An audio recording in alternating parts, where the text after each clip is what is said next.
Vamos lá, pessoal. No vídeo de hoje eu vou conversar um pouquinho sobre a maternidade após os 35 anos e eu vou falar de tudo, assim. Como foi, né? O que eu estudei também, né? Estudei muito antes de tomar essa decisão. Qual foi o motivo, e cada um tem o seu, né? Que eu tomei essa decisão e o que eu consigo hoje enxergar após quase, né? 1 ano e meio do momento que eu... Mais de 1 ano e meio, na verdade, porque eu engravidei em junho do ano passado. Então... Fechando 1 ano e meio, 1 ano e meio. O que eu posso falar pra vocês, tá? Primeiro,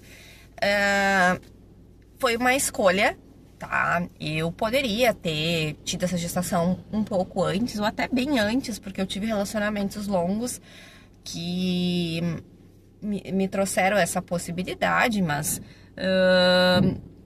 eu ali na faixa dos 27 anos, eu parei e comecei a refletir sobre isso, né? Minha mãe me teve com 27 anos, então eu já tinha até esse exemplo de casa, né? E algumas amigas minhas já tinham engravidado ou já tinham filhos, então era o momento que eu já tinha começado a pensar, eu já tô numa idade teoricamente de maturidade boa, tá?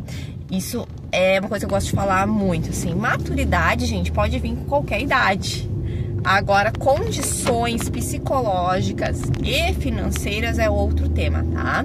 Que a gente vai conversar um pouco sobre isso. Então, eu cheguei ali nos 27 anos, eu já tinha aí... Eu trabalhava desde os 16, então eu já tinha aí mais ou menos... a gente tá falando aí de quase 10 anos de carteira assinada, né? Trabalhei em algumas empresas, já tinha formação superior, eu estava fazendo a segunda na época. Já estava no meio da segunda. E tava num cargo bom, tá? Tava numa empresa, teoricamente, que pagava um salário decente, tinha plano de saúde. Eu tinha as condições, teoricamente, boas. Eu não tinha minha casa, mas já tinha meu carro. Então, tinha meu salário, que não era tão ruim, conseguia me manter. E já tinha uma carreira um pouco estabilizada. Não era funcionária pública ainda, né? Eu trabalhava em iniciativa privada, mas eu já tinha cargo gerencial há muito tempo. Então, era bem provável que se eu saísse dali, outras oportunidades iriam surgir. E surgiram, tá? Porque depois, ali dos 27 anos, eu resolvi sair da iniciativa privada e estudar para concurso público. E aí, com 27 anos, eu parei e disse, não, eu acho que eu já tô numa idade que eu tenho que começar a organizar isso na minha vida. Não necessariamente engravidar, mas eu já tinha que começar a organizar isso. O que eu queria, o que eu enxergava, que eu acho que é o primeiro ponto. O que você busca pro teu filho? O momento ideal não existe? Não, ele não existe. Mas existe um momento ideal para sua situação, para sua realidade. E eu acho que isso é o ponto que muita gente fala, se tu parar pra ter filho no momento ideal, tu nunca vai ter. É meia verdade. Porque existe um momento ideal para tua realidade, para aquilo que você acredita que é o máximo que você vai conseguir. E aí eu quero falar sobre alguns pontos. O que seria um momento ideal para você, né? Priscila, pra mim, eu quero ter filho quando eu já tiver terminado a faculdade, que era um dos meus pontos, né? Eu quero ter filho quando eu já tiver um pouco mais estabilizada profissionalmente. Era o meu segundo ponto, porque eu era funcionária da iniciativa privada e eu queria muito trabalhar na iniciativa pública, né? Ser funcionária pública, porque eu trabalhando muitos anos na iniciativa privada, eu via, porque eu era gerente, eu era supervisora, que após as colaboradoras elas voltarem da licença maternidade, existia um fluxo muito alto de faltas. E infelizmente acabava que algumas empresas optavam por desligar essa colaboradora. E eu quero que você fale se isso já aconteceu na sua empresa ou com alguém que você conheceu, né? E aí é o momento que a mãe mais precisa. A mãe precisa ter uma possibilidade de sustentar o seu filho. Então, essa possibilidade pode vir de várias maneiras, tá, gente? Pode ser o marido trabalhar e ser o provedor da casa, pode ser a mãe ser funcionária pública, que é o meu caso, e aí essas faltas não vão fazer diferença, porque vão ser atestadas e você vai continuar com o seu cargo, possibilidade de demissão não vai ter. Ou pode ser outra possibilidade, aquela mãe que é empreendedora, que trabalha em casa, que tem seu negócio, e aí essa questão da renda não vai impactar, porque você vai poder ficar com seu filho, né? Mas isso era uma coisa que me impactava e eu pensava, bom, qual é a minha realidade hoje? Então eu sempre falo para as meninas, hoje seu marido consegue sustentar tudo, né? É possível, vocês vivem numa vida confortável? Vivemos, né? Não vivo, depende da minha renda, organizar isso. Seja de alguma maneira, tá, gente? Eu optei, a minha organização foi passar no concurso público, tá? Tem gente que vai dizer, não precisa, eu vou juntar dinheiro durante 3, 4 anos, que eu já vi gente falando isso, tá? Vou fazer uma boa poupança e vou ficar o meu primeiro ano com meu filho, que é o que importa, né? Ou primeiro 6 meses, daí cada caso é um caso, né? Então isso era o primeiro ponto, era estabilizar a minha vida financeira de uma maneira que eu não ficasse desempregada, tá?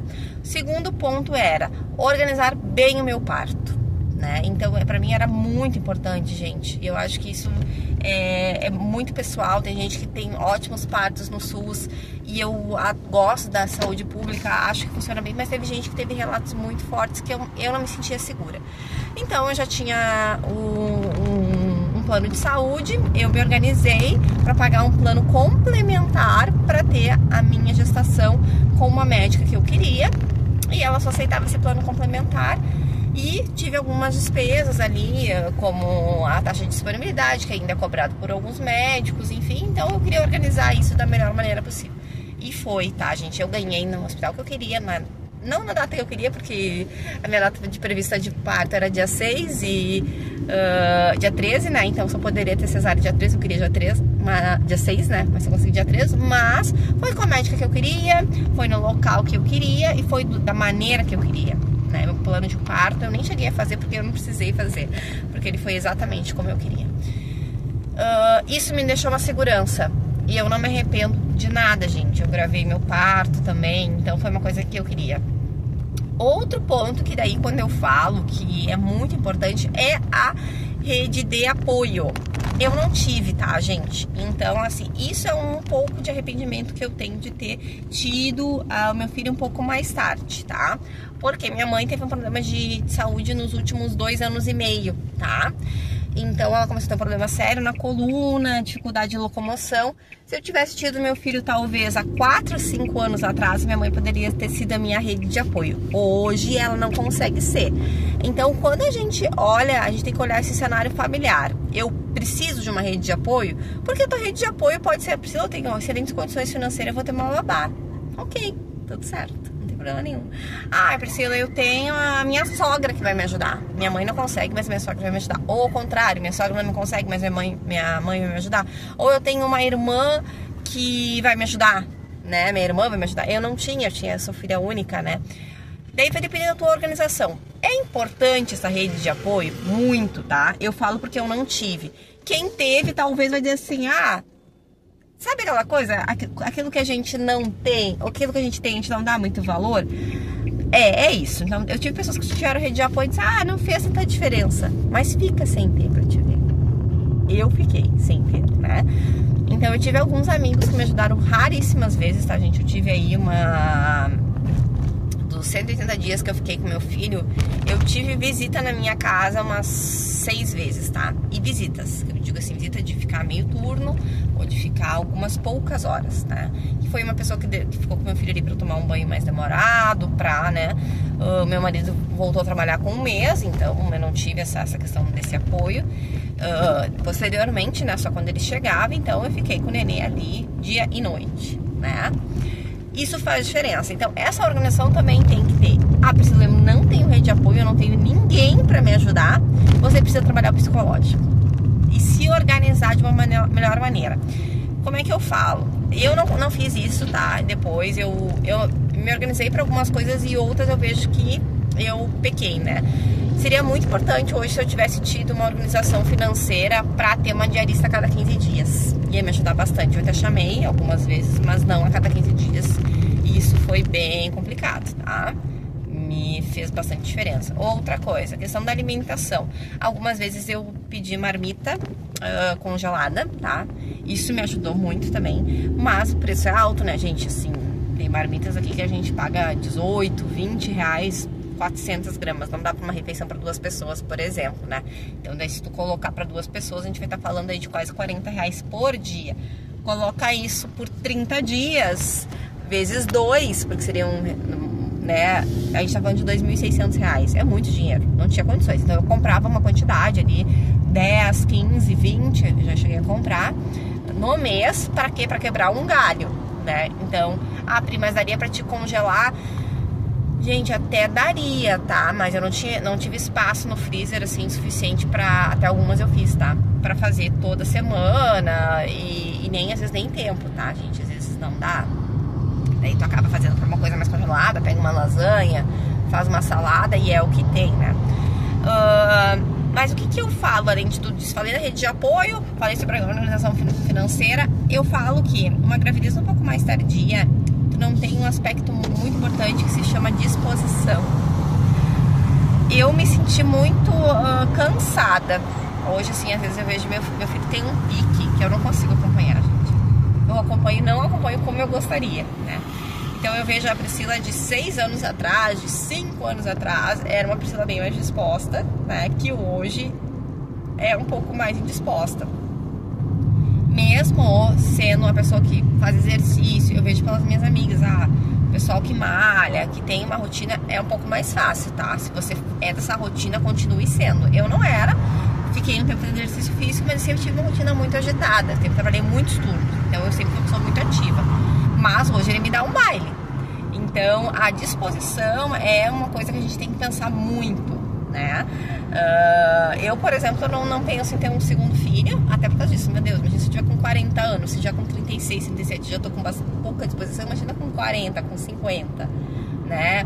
Eu digo com 50, assim, de ter uma criança pequena, né? Porque hoje meu filho vai fazer 1 ano, com 50 anos ele vai ter mais ou menos 13, mas se eu tivesse um filho com 42, né, ele teria 6, 7, 8, né, dependendo dali do contexto ali, quando eu tivesse 50 anos, né, eu daria com, de repente, com 42, teria com 43, né, até ele fazer 1 ano já seria 44, né, então tem todo esse contexto aí que eu acho mais cansativo, né, e também eu acho que tem outro ponto, né,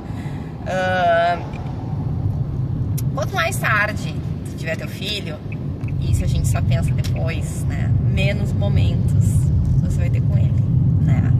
Então, assim, se você tá muito em dúvida, tenta te organizar pra ter, tá? Porque hoje eu penso, meu Deus, quando o Oliver tiver a minha idade, eu vou estar com 70 anos.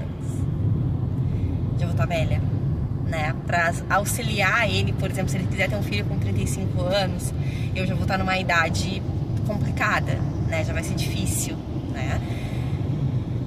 Tô começando a trabalhar, né, já agora, hoje eu fui no médico, enfim, pra começar a trabalhar de novo, fazer uma reeducação alimentar, né, isso também é uma questão, né, a pessoa depois dos 30, o metabolismo ele é mais demorado, então a gente demora um pouco pra voltar depois da gestação, isso faz com que a gente se sinta um pouco mais abatida, talvez até uma depressão pós-parto, estudado isso, gente, né? Tem estudos que falam que a gravidez mais tardia, ela tem uma tendência a ter depressão pós-parto, porque mesmo com maturidade, né, a mulher demora para voltar pro seu corpo, a disposição, o cansaço é maior, então tudo isso tem que ser organizado, reorganizado para que esse processo seja mais leve, né? Não é o fim do mundo, né? Eu amo meu filho. Me arrependo um pouco de não ter tido ele antes, mas ele veio no momento que tinha que vir, né? E eu reorganizei a minha rotina depois que eu coloquei ele na escolinha, né? Eu já coloquei ali um vídeo sobre isso, né? Que melhorou bastante, tá, gente? Agora termina as aulas dia 20 e eu já tô, ai meu Deus, né? Mas também eu vou pensar de uma maneira positiva, que vai ser quando eu vou aproveitar bastante ele ainda pequenininho, né? São 2 meses aí de pura fofura. E aí eu vou me organizar de algumas maneiras, né? Mas é isso, gente. Eu queria que vocês comentassem, queria que vocês conversassem sobre isso, né? Pra gente continuar sobre esse tema. Um forte abraço.